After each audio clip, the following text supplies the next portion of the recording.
Well, we have a special guest on this morning. We have Michael McKinley.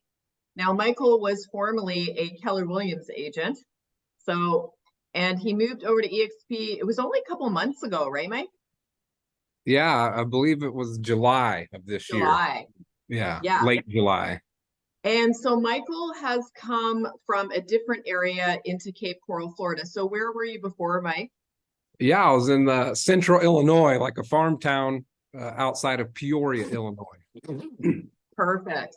Okay, now the important thing here is Keith and I came down not with an intention of buying a property, just really looking around. We really weren't quite there yet. And we started looking around, went into a whole bunch of open houses, and I was so impressed with Mike. Mike is like the epitome of amazing open house guy. He's got the script down. He's asking for the business, but it's in such a genuine, loving, kind way, right? So Mike has managed to move down to Cape Coral and build this business down there coming from another state. Okay, so we're going to have Mike do a training for us this morning on open houses. Take it away, Mike. Sweet. Yeah, appreciate you. And yeah, so Jen asked me to do this, and I'm like, yeah, sure, I'll do it. And yeah, so like Jen said, I was in Peoria, Illinois. Average home prices there like 150,000. And here in Cape Coral, the medium home price is 420,000. That's like the median. So I was like, yeah, let's get down to Florida. The weather's warmer and home prices are higher. So I've been here about 2.5 years. I've sold about 30 million. And open houses has been like the foundation of building that. So I moved here thousands of miles away from my hometown. I don't know anyone from Adam, and just start hitting open houses. So I know, as like most realtors, when you hear the word open house, you're kind of like, ugh, like open houses, like that sounds terrible. And like open house, like there's mindsets around open houses, right? And I guess that could be true for some people, but like I don't know about you, but I love being in a place where motivated buyers and sellers just show up. Like I don't have to go find them, they just show up, and like their hand is raised, like help me, I need help. Like all people have like a sign on there. You can kind of imagine they have like a sign on and it says solve my problem. And then like the other sign I've heard people say like make me feel important.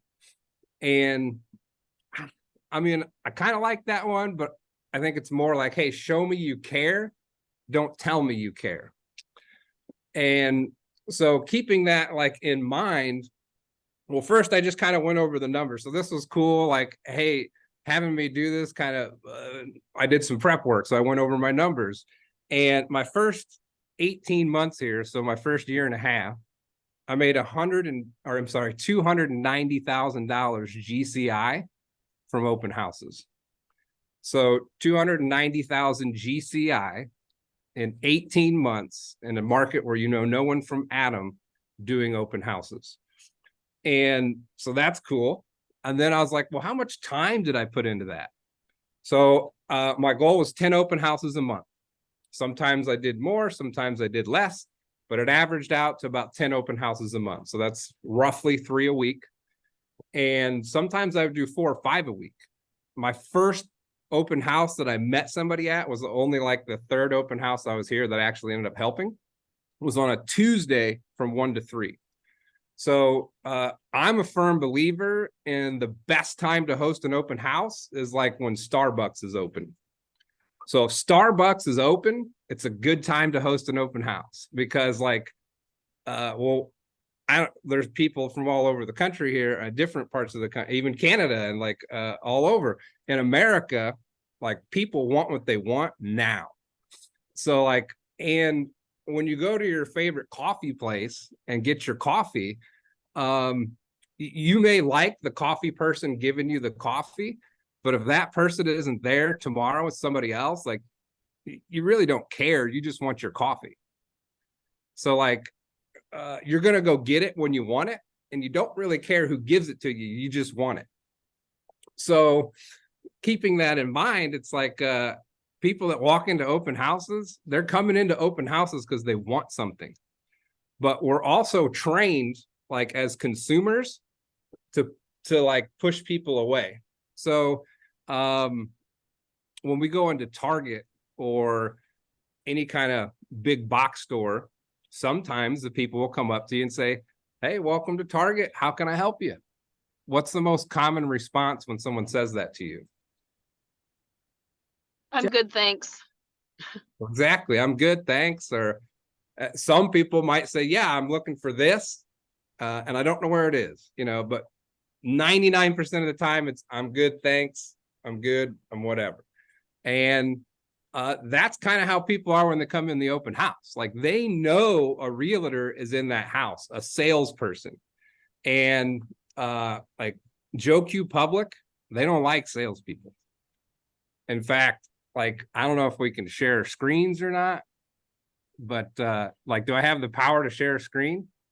Yep. Yes, She Is has that cool if awarded I you do? the Is it power. cool if I do that or no? Yeah. Or... go Heck for it. Okay, so I'm going to share my desktop here. And then I'm just going to go to Google. So this is like Google. I don't know if you can see my screen. Yep, we can see your screen. Yeah, so if we type in here, realtors are, like, this is what Google says. Required to attribute good neighbors, crooks, hurting, quitting, useless, lazy, vultures. So that, like, Wow.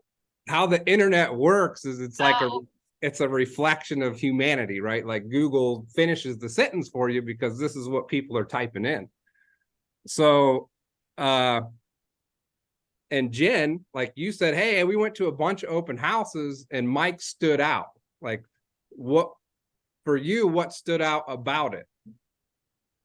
I think because there's a genuine, authentic feeling of just wanting to help, and super professional, knowledgeable, and you were asking for the business, but in a really lovely way. Hi So there. we've been into other open houses where we just need someone to mute whoever's making noise there.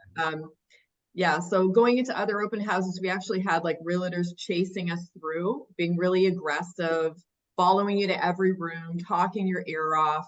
And Mike was just asking really great questions, and he wasn't talking about himself. He wasn't talking about anything. He was just asking really great questions. And for me, Mike is scripted. This was all a script that Mike was using, but it just rolled off him because he'd internalized it. So that's why I thought it was so important to bring him on, because he definitely, out of all the open houses I've ever been into in my life, Mike would qualify as the best realtor I've ever seen in action. Well, which is why we bought an investment property from him. Yes, which is awesome. And we're in the process of that. So, I have a mentor, and my mentor taught me this process. He's no longer in real estate, but I say all these things to kind of set the frame that, like, hey, this is different. Like, the way I host open houses is different than a traditional realtor. And what I mean by that is, like, everything I do is different. The way I dress is different. Like, this is how I dress at open houses. I'm wearing a t-shirt, shorts, nice tennis shoes, whatever, like a ball cap that's colorful or not. Like, I don't dress up. I don't look like bad either, but I'm not, like, I don't have a name tag on. I don't have listing sheets. I don't, anything a traditional realtor does, like, I don't do. And the reason for that is because I believe that being different is better than being better. So, like, a traditional realtor is going to dress up like they're, going out on the night on the town or whatever. They may or may not have a name tag on. They're going to have listing sheets. And as soon as they come in the door, they're going to be like, here's the listing sheet to 123 Main. This is a 3-bedroom, 2-bathroom, bup. It's got this, it's got that, it's got this, it's got that.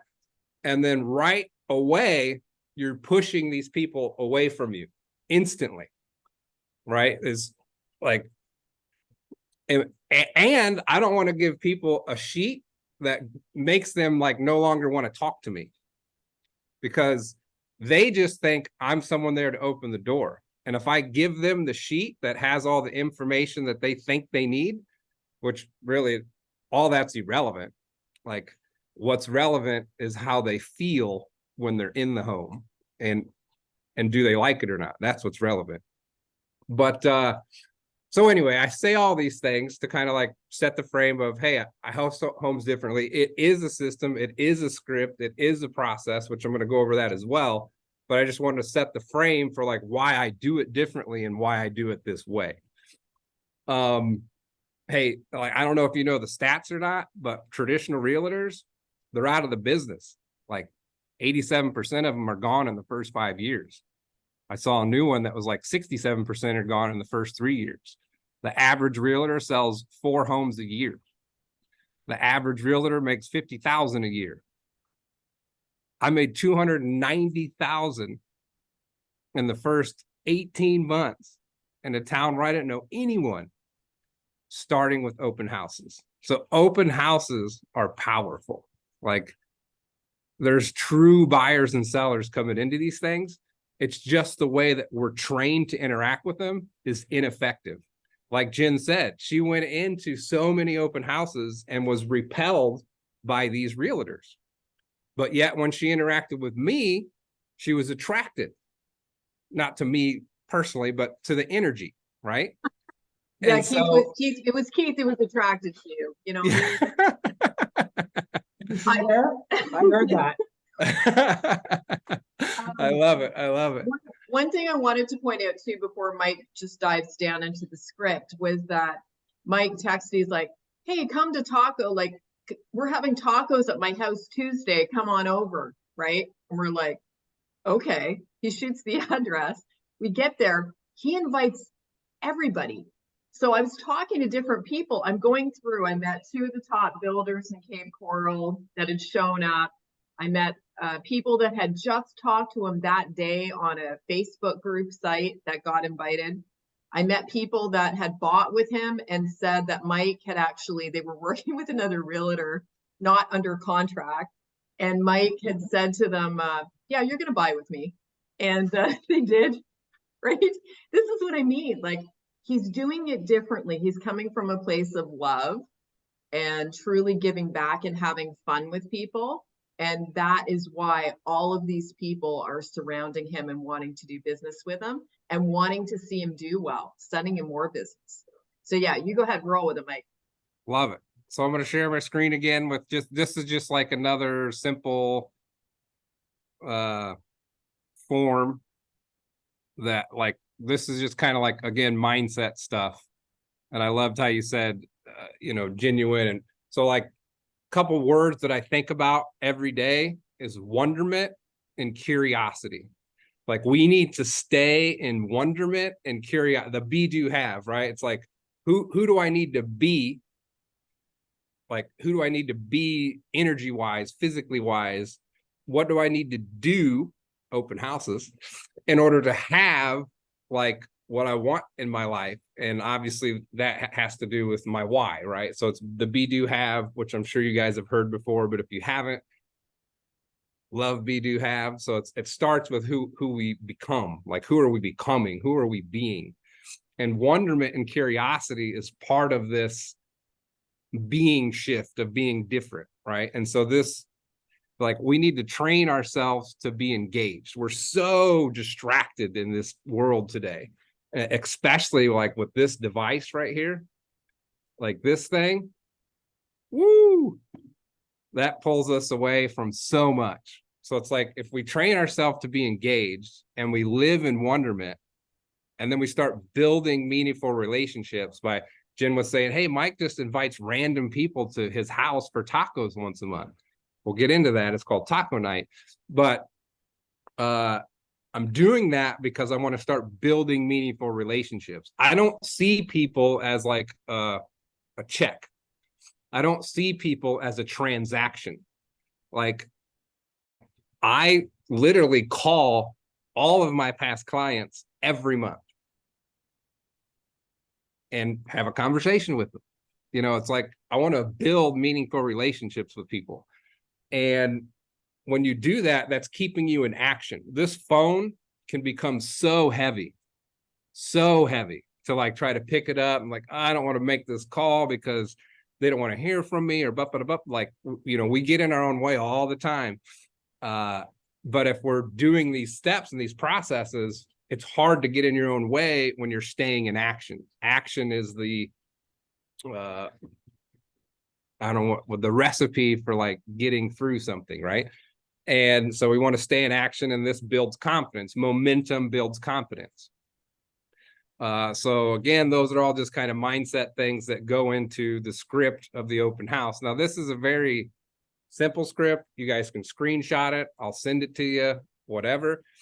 When Jen came into the open house, you know, she started with, hey, I'm a realtor with KW, or I'm sorry, with EXP. I'm a realtor with EXP, and she handed me a business card. So we're trained too. So usually when a realtor does that, I'm trained that like, hey, they're with somebody that they're showing the house to. So I'm not going to fully engage in the whole process, because, but she ended it with from Canada. There was kind of like a pause, and then she said from Canada. So it took my mind like a second to like make those things click, because I'm not like the fastest, smartest guy on earth. You know, I'm just not. But I was like, oh, from Canada. So then I like was like, all right, I don't have to like disregard this one, because usually when a realtor walks in with somebody, like, you're kind of like, you don't want to step on toes, right? So anyway, how I greet people when they come in, and this is important, everything I do is systematic. It's done the same way every time, and there's reasoning behind it. So I think they say like 90% of all communication is nonverbal.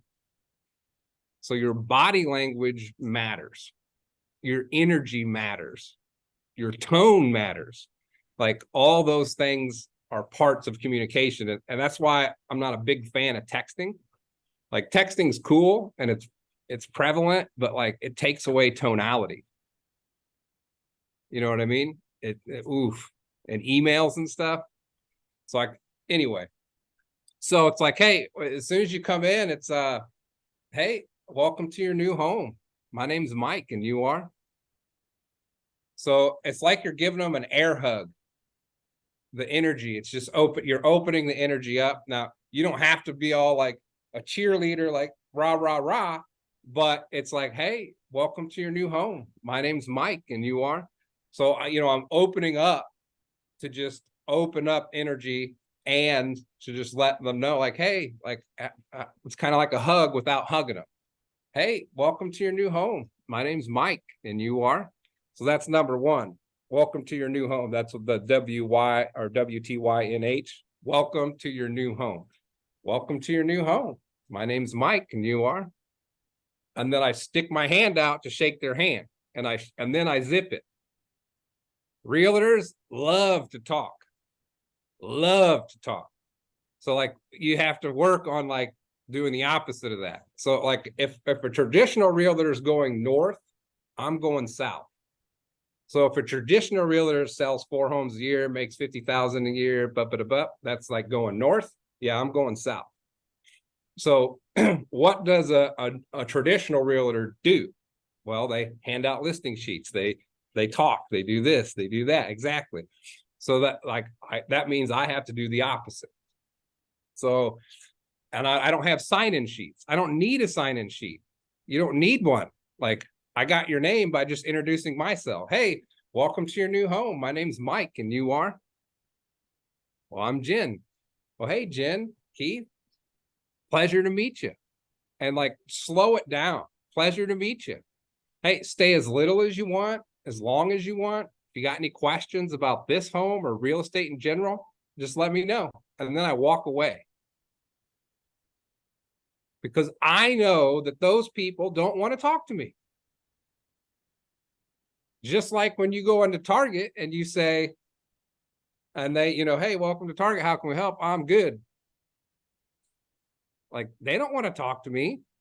I'm the salesperson that they're trying to avoid. But yet they have a problem that they haven't solved so much that they're willing to walk into somebody where they know there's a salesperson that they don't want to talk to. That's how bad they have a problem that needs solved. And that's what I love about open houses, because you meet motivated buyers and sellers there. Again, it has to be done differently. It doesn't have to be done differently. You can get results traditionally too. It just takes more repetition, a lot more repetition. And so anyway, hey, welcome to your new home. My name is Mike, and you are. Get their name. I like to repeat the name so I can remember it. So, hey, Jen, Keith, pleasure to meet you. And I think in this case, I didn't get Keith's name. I was like, because I was kind of thrown off with the whole, I'm a realtor, here's my business card, And so I just got Jen's name in the beginning. That was my plan. Yeah. And so then I walk away. And the reason I walk away, again, is to allow them the space that they wanted when they came in anyway. They don't want me to verbally vomit on them. But that's what traditional realtors do. They verbally vomit because either A, they have commission breath and they need the sale, or B, that's just how they're trained, because they're trained by another traditional realtor who sells 5 homes a year that makes $50,000 a year, or they're trained by somebody who doesn't even sell real estate. There's so many trainers out there. They don't even sell real estate, and you're training people. It's like, okay. Anyway, number 2, it's so what do you guys think? You want to buy this home? So like the very next thing I'm going to say to people, unless they talk to me, I'm going to wait 5 minutes. So, hey, welcome to your new home. I get their names. I let them walk around. While they're walking around, I go to my pen and pad and paper. I write down the name. So that way I remember it. I look at my clock and I wait 5 minutes, and then I'll talk to them. Now, if they talk to me, if they initiate the conversation, I'll talk to them. But I want to keep it very short, and I'm listening for things that matter to them. So sometimes people will say things like, I'll walk away, and they'll say, hey, how many bedrooms are in this home? I'll say, it's a good question. I think it's a 3-bed, 2-bath. But yeah, take a look around. If you have any other questions, let me know. Even if I know for a fact that it's a 4-bed, 3-bath, I'm like, that's a good question. I don't know. I think it's a 3-bed, because again, it's irrelevant. The details don't matter unless they want to buy it. So, and that's another thing. People, they have to think they get so prepared to go to an open house. I do nothing. I don't want to say I do nothing, but I do nothing like in the traditional way. What I do is preview homes in the area and know that area better than any other realtor. So what I mean by that is, hey, if I'm doing an open house at this location and this price point, I'm going to preview the 10 homes around it that are similar with 100K up, 100K down, because people walking into an open house, they can afford more sometimes, they can afford less sometimes. You don't really know. So you can even go a couple 100K in each direction, but you want to know those homes in that area like the back of your hand. And what I do is I print out little flyers. They're like, in our MLS, you can do a flyer version of the home, which is mostly pictures, very little text. And I'll have that in a binder. And then we'll get into those conversations if I need to. I don't always need it, but I have it just in case. We'll get into that. So people might ask questions in the meantime while I'm waiting this 5-minute time. If they do, I'll answer it to my best ability, but I want to keep it very short, and I want them to keep having their freedom of looking around the house. It does not take more than 5 to 7 minutes. to know if you like a home or not, unless it's like a, 3-acre estate with, 7 bedrooms and, like whatever. Yeah, that might take 10 or 15 minutes, but it does not take very long for someone to know if they like a home or not. So that's why the next question is, so what do you think? You want to buy it? But the tonality matters. It's like, hey, so what do you think? You want to grab a cup of coffee? I could say it, hey, so what do you think? You want to buy it? Or, hey, this is awesome. You want to buy it? I could say it in so many different ways, but the tonality is, hey, it's just like I'm asking you if we want to get coffee. Hey, so what do you think? You want to buy it? And that is exactly what he did. Just so you Yeah. know, like this is exactly how Mike does things and why he's different. Boom. And then they're going to tell you 9 times out of 10 or 9.8 times out of 10, the answer is no. Or the answer is, we don't know. We're just starting to, the truth starts to come out. These questions are also geared towards the truth. So it's like, hey, so what do you think? You want to buy it? Let's just say they didn't like the kitchen. They're like, nah, we don't really like the kitchen on this one. Again, people have a solve my problem and show me you care, don't tell me. So if they were to say, we don't like the kitchen of this one, I would get on their side of the table by saying, yeah, the kitchen is a little weird, isn't it? Because again, I'm a terrible salesperson. I'm not going to sell you anything, but what I am going to do is help you get what you want. So like, I'm not there to sell somebody something they don't want. Like, that's just a bad place to be, period. And so if they're like, yeah, we don't like this home because of X, Y, Z, I'm just going to agree with them. Yeah, you know what? That is kind of weird. So, hey, the next question, number 3, stay put. This is going to push on their pain of why they're out looking. So it's like, hey, why not just stay put? Like, what has you thinking about moving right now? Why not just stay put? And again, zip it. Like you say, I'm speaking very little through this whole process. We want them speaking 90% of the time, you speaking 10% of the time. So it's like, hey, so what has you thinking about moving? Why not stay put? And then they're going to tell you, well, our family, we're upsizing, we're downsizing, we're coming from snow to warmth. Those are the most common ones: upsizing, downsizing, snow to warmth. We're looking for an investment home, something of that nature. Whatever the case is, I'm going to push on it a little bit.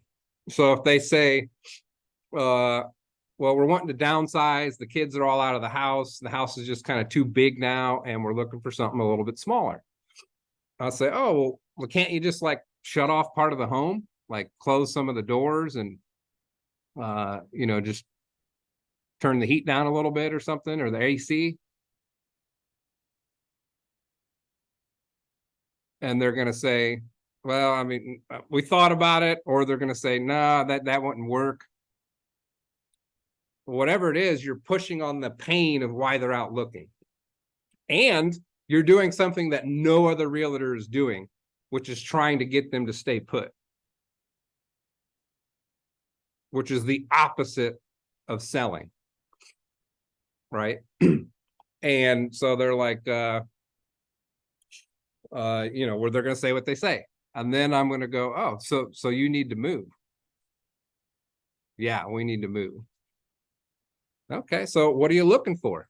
That's the next question. It says pen on here, but you can write it down, or I'll put notes on it too. It's like, well, what are you looking for? And then they may not tell you, we don't know. We're just starting to look. Oh, that's great.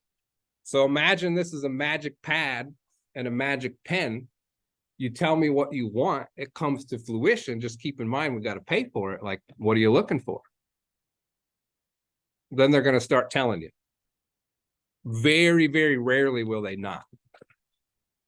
And then it's important to take notes. So they did a study with waiters where one set of waiters did positive, like speaking towards the clients.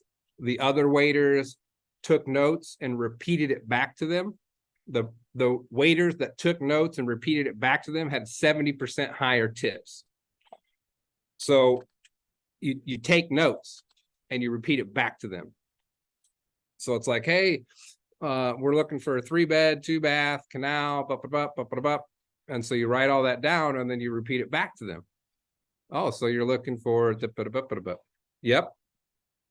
I already know where that is and what that, like, I've already been in it. I've previewed the homes in the area. And so I'm going to recommend at that point, I'll say, oh, have you seen 123 Blueberry? And they're going to say yes or no. They're either going to, yes, we've seen it, or no, we haven't. Most of the time it's no. So it's like, no, we haven't. I'll be like, oh, I'll pull out, if I have the binder of that one, I'll pull it out and show them the pictures, depending on the energy, right? And I'll say, yeah, we should go take a look at this. You're going to love it. And they'll be like, well, they'll kind of look at each other. You've provided what they want. So again, it's like you went to Starbucks.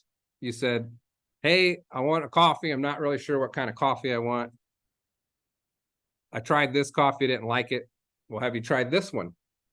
No, I haven't. Oh, you're going to love it. You should try it. It's hard to say no because you've given that person what they want. So they're going to be like, okay. And I'm like, I'm done here at 1 o'clock. I'll meet you there at 1:30. So at this point, I haven't asked them to sign in. I haven't gotten any of their contact. I haven't done anything a traditional realtor would do. Right? All I have done is provided value and shown them what they want.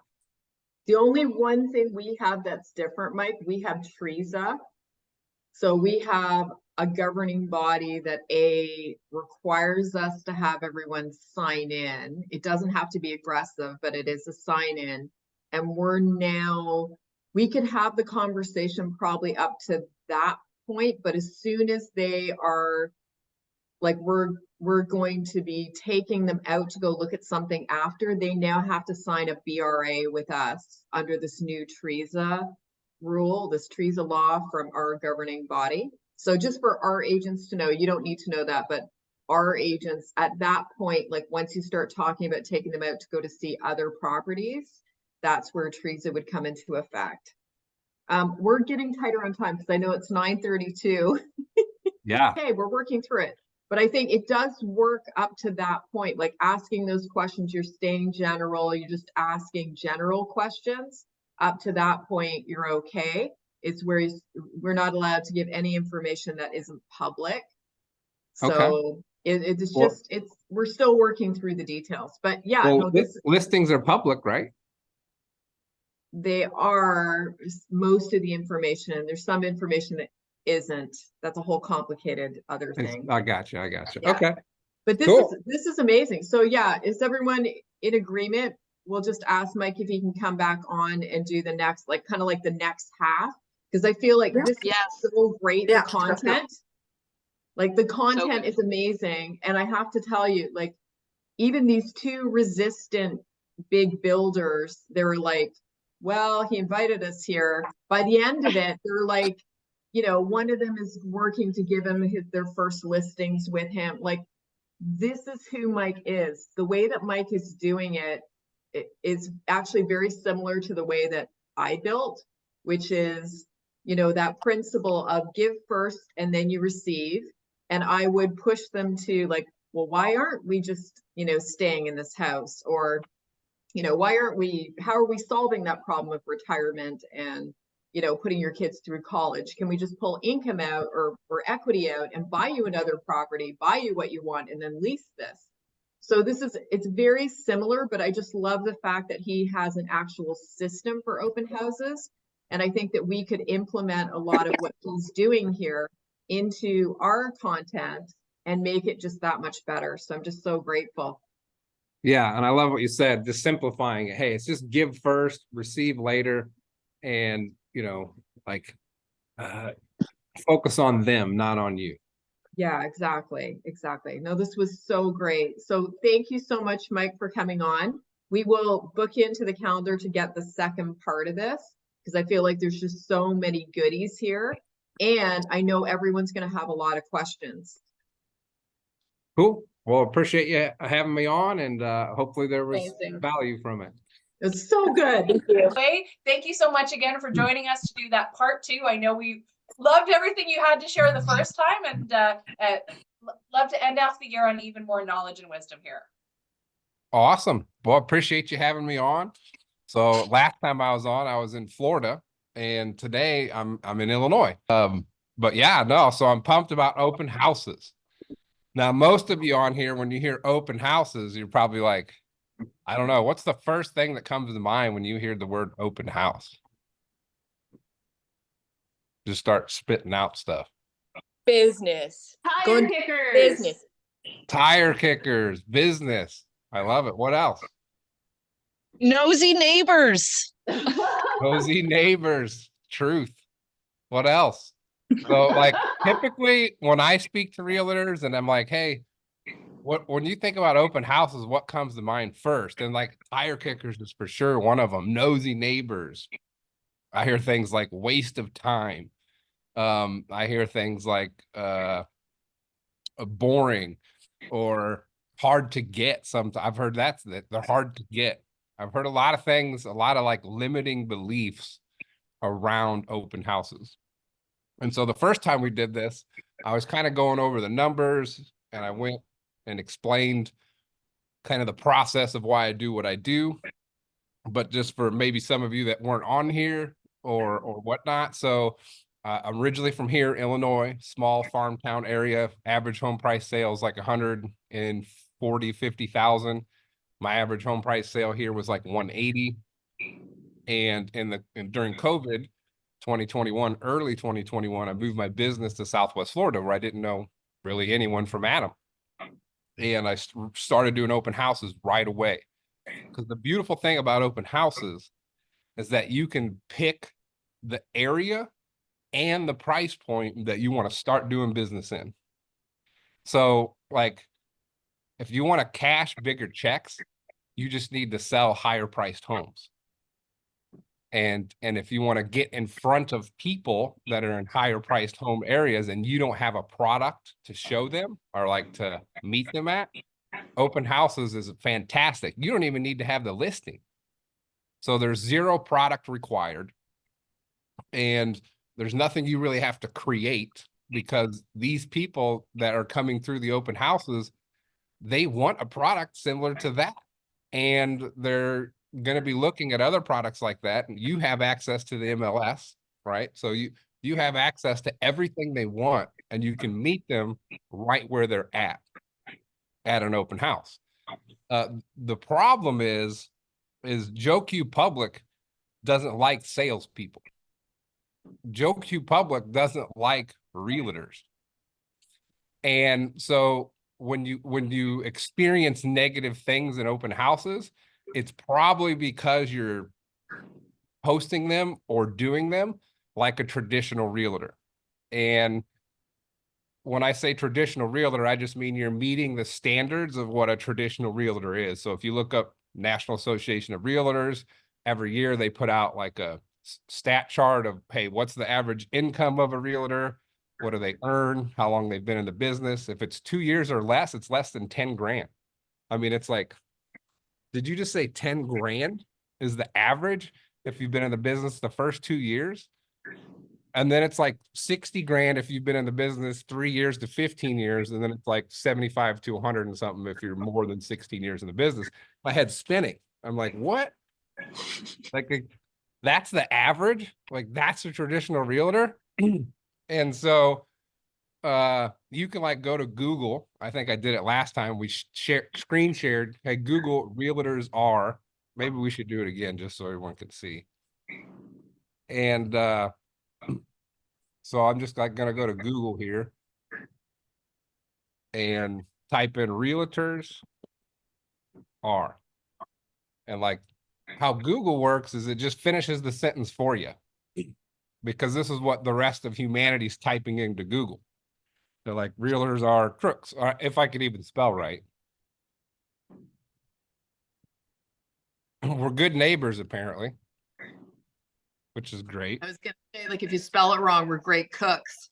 Right. Yeah, we're crooks.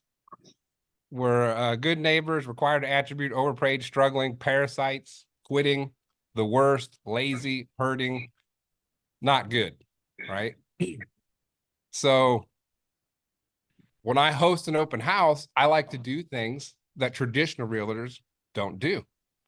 So when you go into an open house, what do you expect to happen? Like, what's kind of the process? They chase you. Well, they're gonna in a process, like we have to legally make people sign in. But yeah, it's like aggressive sales tactics from the moment you walk in the door, right? For most of them. Exactly. And then we're kind of trained to do that by other traditional realtors. Other traditional realtors are like, hey, this is how it works. This is how you should do it. And then, you know, these people that are training you, they're like, they're typically people in offices that like, they sell 5 to 6 houses a year. They make 70 to 80,000 a year. And nothing wrong with that. Right. But like, I'm sure most of you in here want to make more than like 100K. I would guess. Right. And so I did the math. I've been in Florida 30 months now. In those 30 months from open houses, I've generated 340,000 GCI.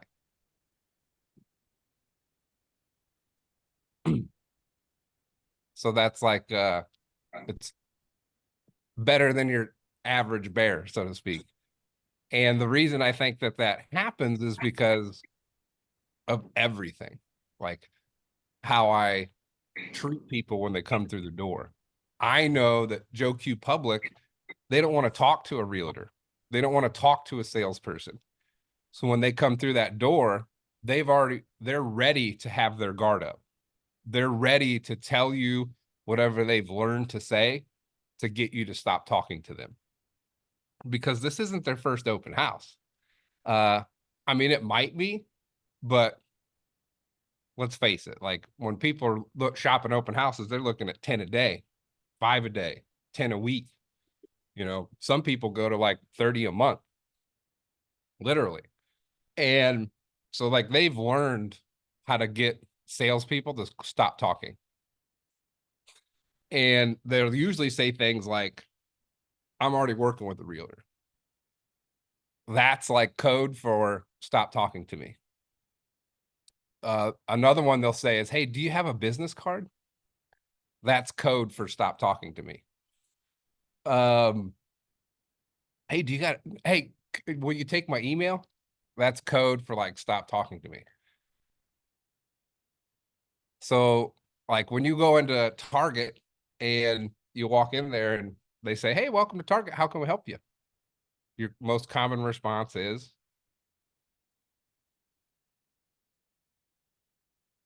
Oh, I'm just looking. oh, I'm just looking. Right. Like, oh, I'm just looking. Thanks. And so when this is the script and the system, did I send you that sheet last time? Probably not. I know I got to talk quicker this time because last time we took too long.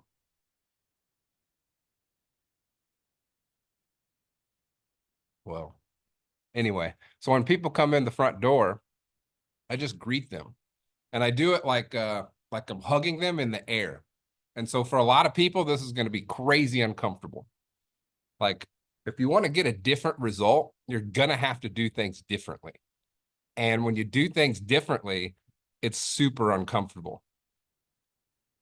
But like pretty much everything that you want is outside of your current comfort zone. So like you're going to have to get uncomfortable and do things differently if you want to receive something different than what you're currently at. Now, if you're happy with what you're getting and you're happy with the results you're doing in open houses, then I would just keep doing that. But if you're not, then I would encourage you to like get a little more present in the moment. I think that's another thing that traditional realtors do is they're not present when the people come in the door. They're thinking about the next thing, the next this, the next that. when I'm done with my open house, I can go do this, or I can go help this, or I can, like, we need to be present with the people as well. So anyway, when they come in, it's like, hey, welcome to your new home. My name's Mike, and you are. So like, I heard you say, Jen, hey, we have to sign in here. It's like a law in Canada. So, I mean, I don't know what the law is, but if, like, I don't know if I can sign their name for them. Like, they told me the name, I'm hosting the open house. I don't know if I can put my name on there for them, but if I could, this is what I would do. I'd be like, and even if I couldn't, I'd still do this. I'd be like, hey, welcome to your new home. My name's Mike, and you are? Oh, I'm Tim and Nancy. Well, hello, Tim. I'm going to shake their hands. They could be wearing a mask. I'm still going to stick my hand out. Hey, welcome. You know, that's just me.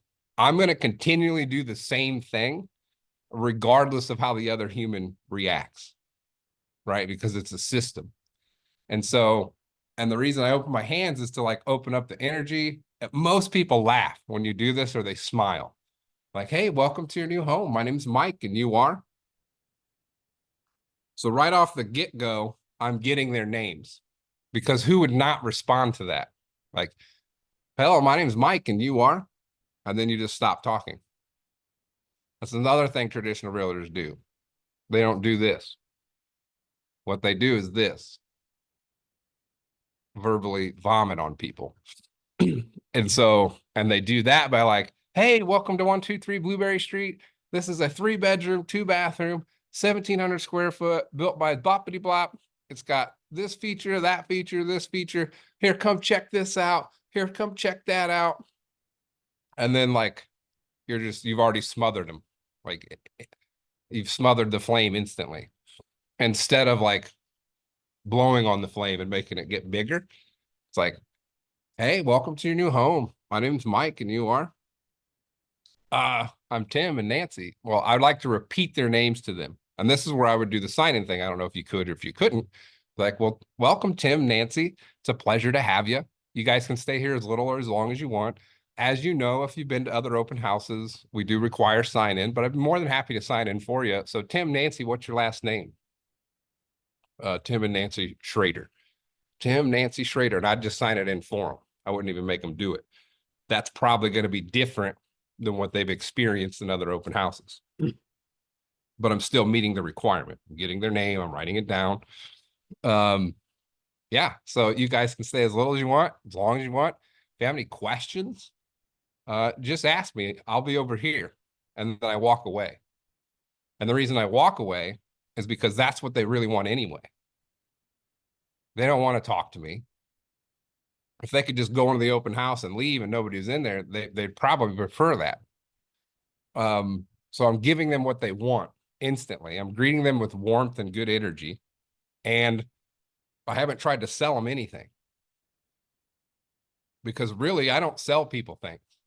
What I do is I help them get what they want. So I focus my energy on how to provide value to understand what they want, and then provide that for them. So step one, welcome to your new home. Like, you don't have to be a cheerleader. You don't have to have your hands way up here. You don't have to be like, hey, welcome to your new home. My name's Mike, and you are? Like, tonality and energy, that all matters as well. And so it's more just like a calm, confident welcome. It's like, hey, welcome to your new home. My name's Mike, and you are? Oh, I'm Tim, Nancy. Well, Tim, Nancy, you guys can stay as little as you want, as long as you want. If you have any questions about this home or real estate in general, just let me know. As you guys know, we are required to sign in at open houses here. So Tim, Nancy, what's your last name? I'll take care of it for you. Oh, it's Schroeder. So I write that down. Then I walk away and I let them do them. It only take, do you guys have basements and upstairs? Do you have a lot of levels in your open houses, or no? Or so if you have a lot of levels, it's probably going to take 10 minutes to see the house. Here in Florida, everything's like one level typically, and there's no basements. It's fantastic. I love it. And but anyway, it takes 5 minutes. So here it's like in 5 minutes, I'm going to ask them the next question in the script. If it's a big house and lots of levels, might be 10 minutes. So somewhere between 5 to 10 minutes. I don't speak to them unless spoken to. And then if they do speak to me, it's typically a question about the home, and it's typically like a nuanced question. Like, hey, do you know what the HOA fees are here? Or do you know how many bedrooms there is? Do you know how many square foot there is? Do you know what the flood insurance is? Like, it's usually like a little nuanced question. And if I know the answer, I'll tell it to them. But if I don't, I like to say I don't know. I'll say, yeah, that's a good question. I don't know. But since it's important to you, I'll find out. And like the more I say I don't know, like the bigger my bank account gets.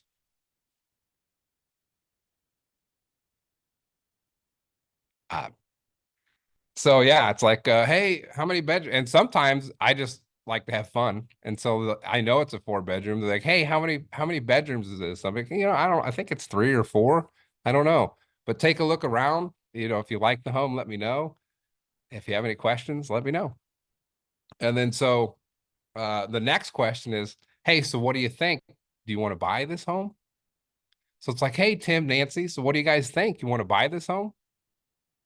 So that's going to be uncomfortable for a lot of people to go from, hey, welcome to your new home, to like, hey, so what do you think? Do you want to buy this home? It's a big jump, right? But again, the way I'm projecting it, my energy, it's soft, and it's kind of like just asking somebody, if they want to go out for lunch. So, hey, Tim, Nancy, what do you guys think? You want to go out for lunch? So, hey, Tim, Nancy, what do you guys think? You want to buy this home? Typically, the answer is no, or some type of no. Well, we're just starting to look. We don't really know. Well, we like this home, but blah, blah, blah. No, we don't like this home because the kitchen's too small, and we really want the more open space kitchen. And then I'll start leaning into the pain. So this is part 3, leaning into the pain, which is so if they say something like, no, we don't really like the kitchen's too, small, I'll say, I agree. You know what? The kitchen is kind of small, isn't it? So I'm like getting on their side of the table.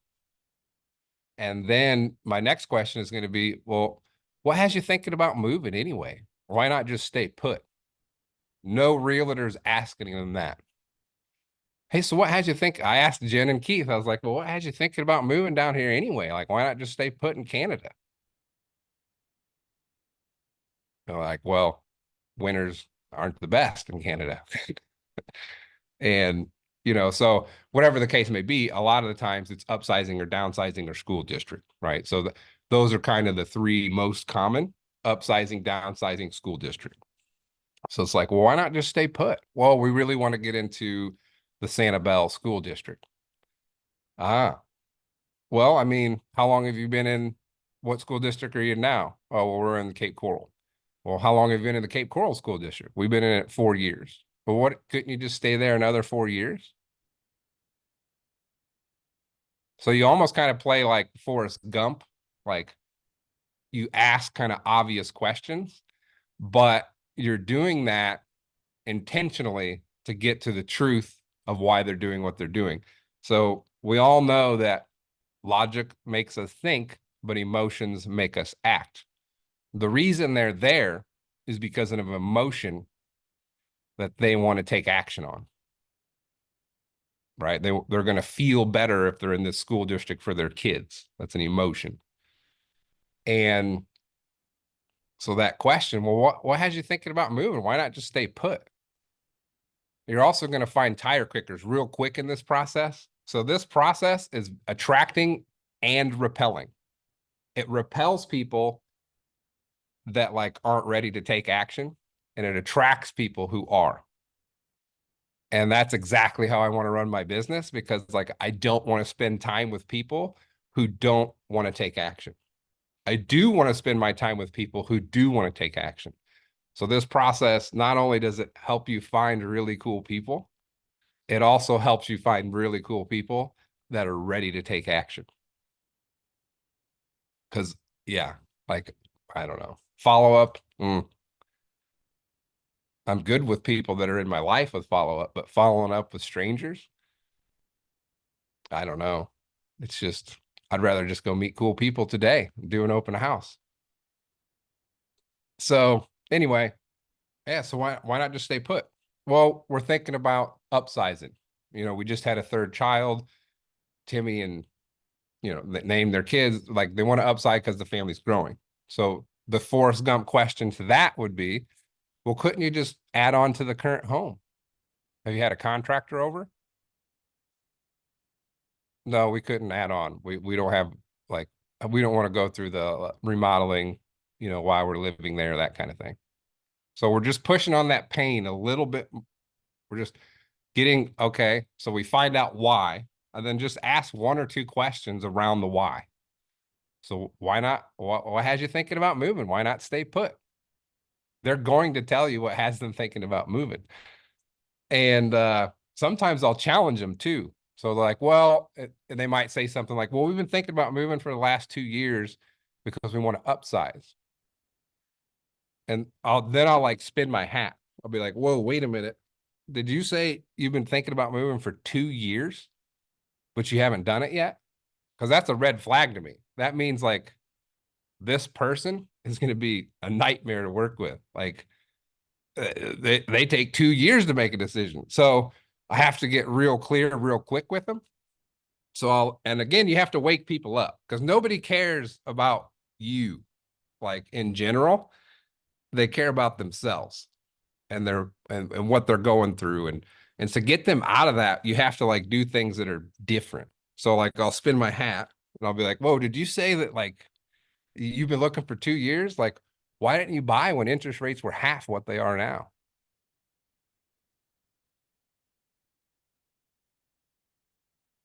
Again, another question, a traditional realtor, they're not asking that because they don't really care about the truth. What they care about is commission. And like we want to get to the truth and then the commission will come. So it's like, well, why didn't you buy? And then they're going to get into that story. They're going to get into the why, the emotion. And then you can still help people that haven't made a decision in 2 years. That's 100% doable. But we need to get to the truth of that quickly. And we need to push on that in order for that to become enough pain for them to take action. Right? If they're slow action takers, we really got to push on that pain. And then, they might be short with you. They might be like, I don't know, we're just thinking about moving and, so on and so forth. It's not like every person that comes through that door, you're going to do business with, right? In fact, I have a triangle. I call it 16, 8, and 2. So out of every 16 people that I come in contact with, 8 of them I'm going to have a conversation with. I call it a consultation. And at least 2 of those 8 are going to end up doing business with me. So it's a, again, attract and repel. Open houses. I know we're stopping in 4 minutes, correct? Yes, no? We can always go a little longer. I feel like everybody's just frantically writing notes here. So if you have more to share, we can always push that a little longer. No worries. All right. Well, I kind of started over from the beginning, so that was my fault. But yeah, so we have 4 minutes left. Refresh me where I was just at. Had a brain. Attract and repel, attract and repel. Attract and 16, repel. 8, and 2. 16, 8, and 2. Love it. All right. So open houses, like I've done 23 open houses in a row where nothing happened. Meaning open house 22, if I would have decided this is stupid. I've done 22 open houses. I've talked to X amount of people. I've done X amount of this, X amount of that, and I don't have any pendings from it. Open houses are dumb. Like I could have done that. And I think a lot of people do that. But open house 23, met somebody, they wanted to buy and sell, had their home listed the next week. Nosy neighbors. Oh, those are future sellers. And then they might be like next week sellers. They might be like this week sellers. So I love nosy neighbors. When they come in, they say, I'm just looking, I'm a neighbor. Then I'll start asking neighborhood questions, but we'll we don't have time for that. So what am I getting at here? Hey, open houses, you can't judge open houses off of one open house. You can't judge open houses off of 10 open houses. Like, you need to do open houses consistently. So if you do 10 open houses a month, which is not very much time, that's 20 hours a month. And like, yes, you have to drive there, drive back, set up, but you have to do that for any job. So for 20 hours a month, you could do 10 open houses. 10 open houses over a year is going to be 120 open houses. If you do 120 open houses, you're going to have a phenomenal business this year and next year. Because it's just a domino effect. You're going to meet people, you're going to bring them into your world, you're going to stay connected with them, they're going to send you referrals. So that 340,000 that I've made over the last 30 months just off open houses, it's not, all of that is not just like, hey, I met you at an open house, I helped you get something. It's, hey, I met you at an open house, I helped you get what you want, and then you referred me people and I helped them get what they want. So there's like a domino effect to it.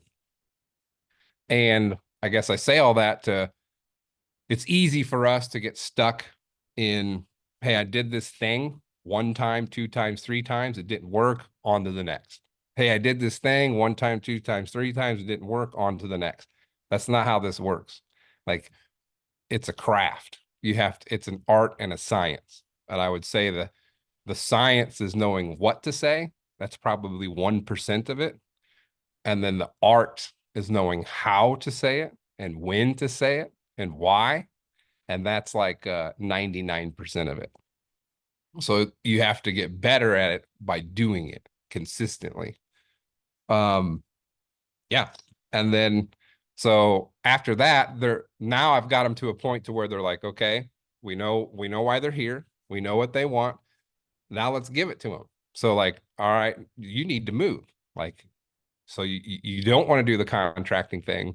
You do want to upsize. You do want to be in this school district. You need to move. They're like, yeah.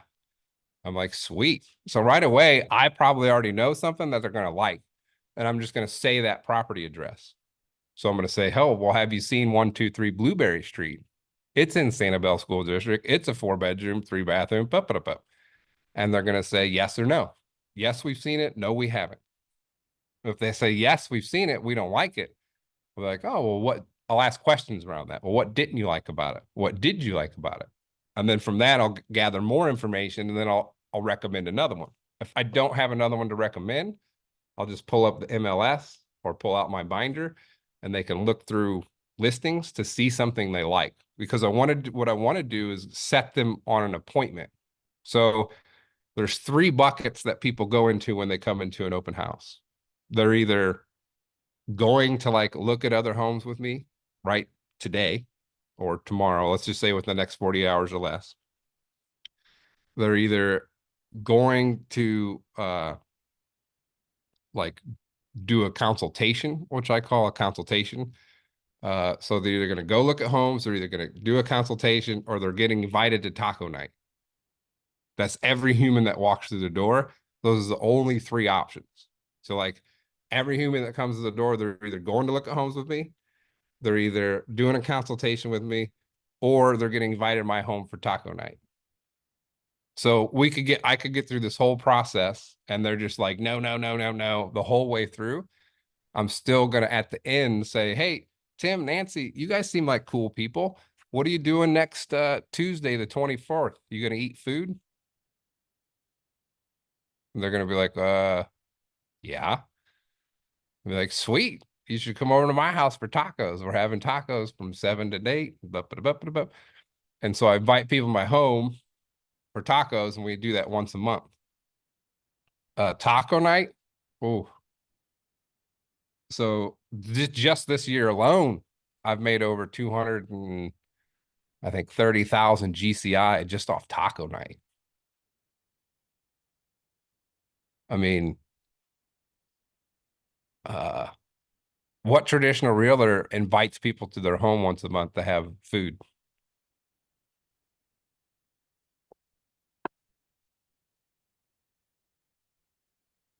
Jen shared with us the photos and videos. Taco night certainly looked epic.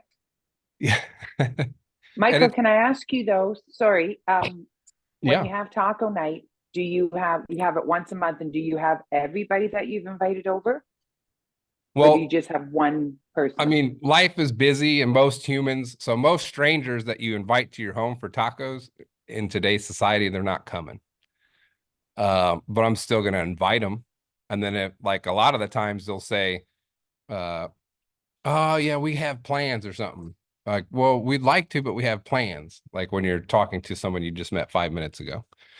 And so I'll say, oh, okay, cool. Well, what's your number? I'll invite you to the next one. I do it once a month.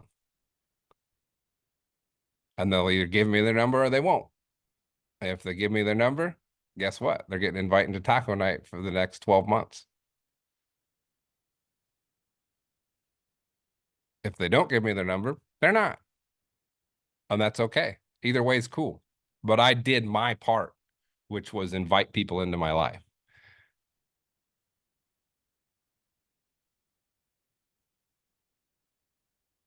I love that. So that's such a unique approach. And just like you said, who doesn't love tacos? Right. Well, it doesn't have to be tacos. It could be pizza. It could be whatever you want to do. It doesn't have to be fancy. It doesn't have to be expensive. It doesn't have to be flashy, show offy, anything like that. It's not about that. It's just about getting community to your house. And then once community's there, it starts to build. What a fabulous idea. That's an Right? amazing idea. I'm going to take that.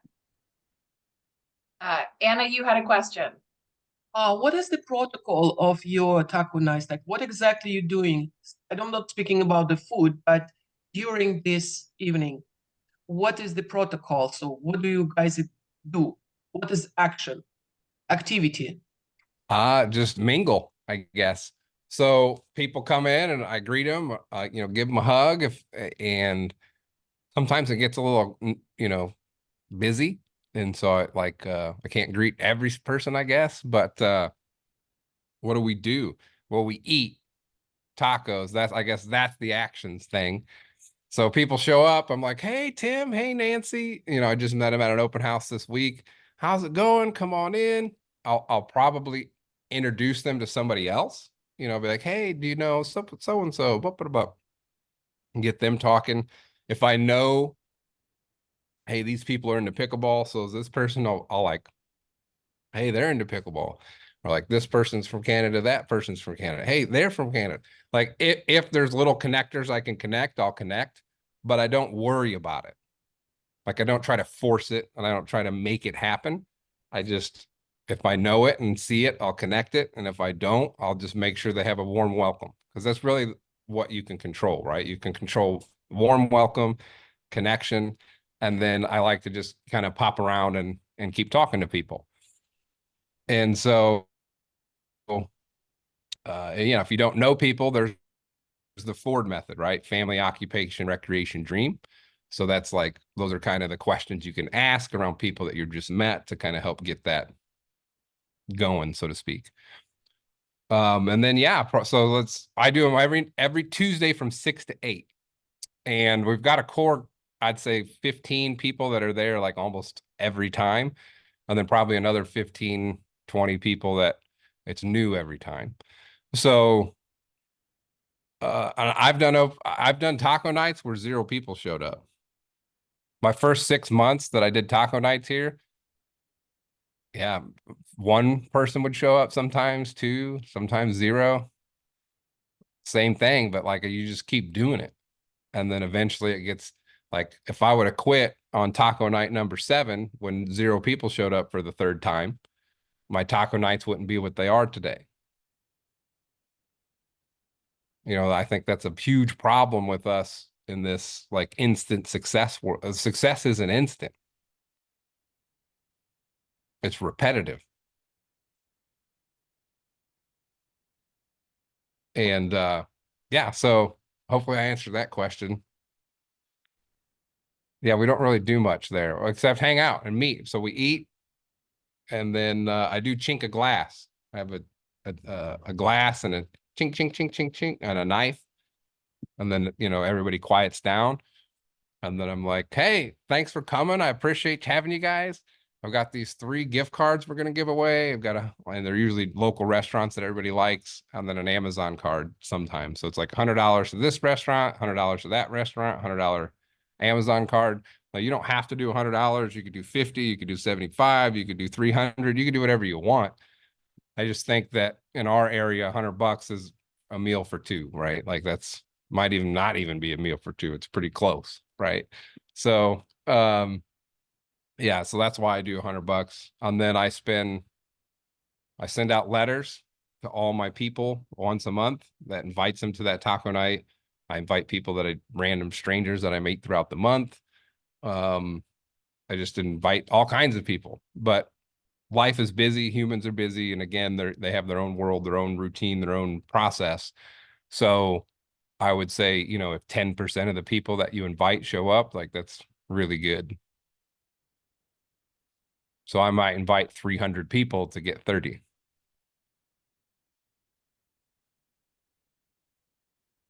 Wendy, it looks like you have a question. Yeah, I was just wondering, do you think it works best to do it in your own home? Or could this be something that you would do like in a coffee shop or something like that? Well, I mean, if you have a spouse and your spouse is a major introvert and they like don't want anybody in your house, yeah, you can do it at other places, but it takes away, there's a magical thing about inviting people to your home.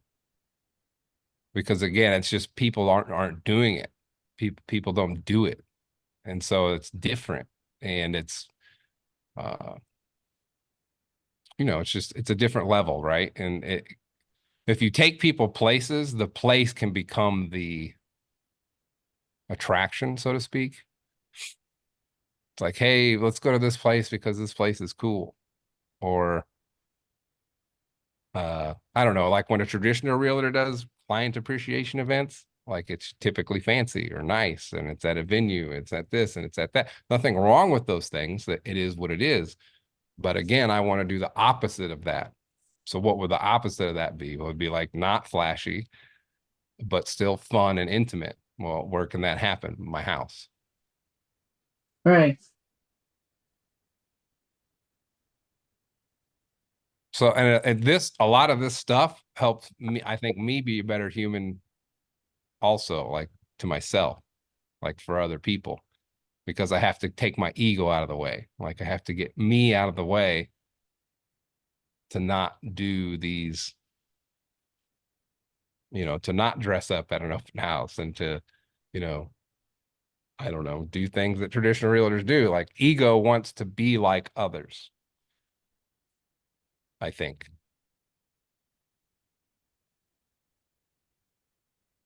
Right, Anna, you have another question. It's not even a question, maybe comment on Wendy's question. Maybe, yeah, there are some spouses who are introverts and they don't want anybody in the house, right? However, maybe it's a good idea to buy that party tent and just put it outside on the backyard or front yard, and for once a month to keep this tent. Oh, You can 100%. I you can had a buddy of mine in San Francisco, when COVID hit, like, yeah, like anyway, San Francisco, like you couldn't do nothing. And so he did taco night out. Actually, he did donuts and coffee on Saturday mornings at 10 a.m. and he did them in his driveway once a month during COVID in San Francisco. And he would have, anywhere from 10 to 20 people show up. Just come to the driveway. And, they all have their masks on and everything. And I guess stand 6 feet apart and talk, or however all that worked. It's like people want community.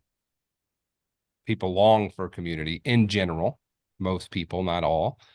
But yeah, and it's providing that for your people. And then as you grow your people, your network, your sphere, you can then start to, I also do ultimate human calls, which is where I call all of my ultimate humans once a month. So database, traditional realtor, they call it a database. I call them ultimate humans. And I just have 200. And so if I get 201, then I take somebody out because I mean, you can have a 30,000 person database and have systems to run it and do it well. And there's lots of really good agents that do that. Or you can like just work with 200 people that are really, really cool and help and provide you with business because you're just cool in their world. Is there anything else that you want to share with us this morning, Michael? Some final words of wisdom to set us off on this weekend before the holidays? Well, all I know is like, if I can do this, you can do it. And it doesn't have to be the way I do it. Like, there's more than one way to get to what you're looking for, but what it is going to require is consistency.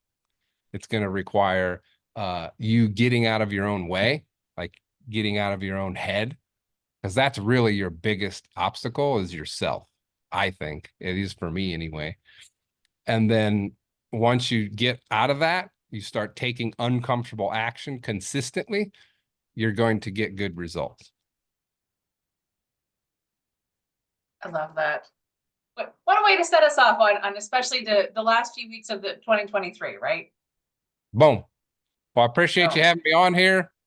Thank you so much. We appreciate your time. This was amazing. I know I have notes. I'm sure everybody else does as well. Thank you so much, Michael, and a very happy holidays to you and your family. Take care. Take care.